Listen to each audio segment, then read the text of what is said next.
All right, guys, 2003 Expedition. Why a rack like this? So I wanted someplace for the kids to kind of hang out when we go camping with their travel trailer. Put a couple straps on the brackets on the back. It's bolted down with I forget what the hell they have a big flange on the bottom. It's like I think they refer to them as a piano bolt. Not really sure what they're referred to at the hardware store. Sorry about that. Just doing a quick video because I joined the group, and I wanted you guys to see that I think the expeditions are always kind of ignored for Overland, and you can kind of go, dude, what the hell did you build and why? Well, when we go camping, I wanted the kids to hang out, like to have a place where they could hang out and have fun. And you only get to be a kid one time.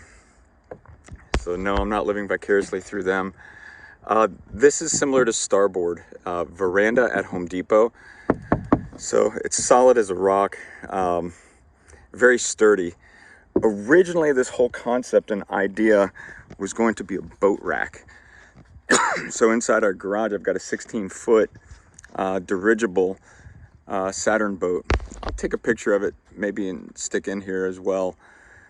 But yeah, man, this is for kids to just hang out on top. And if I do put the boat on top, I can not do a triple tow, so I can carry my boat, which is a dive rig set up with hookahs at the front, and carry our travel trailer. So dogs inside. Got a net. I don't know if you can see it. Got a lot of crap in there, so now you can't see it. But it's a beautiful day.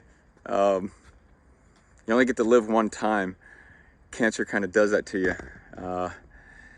You see some of the videos I got, I look older than what I should. Chemotherapy, radiation really screws you up.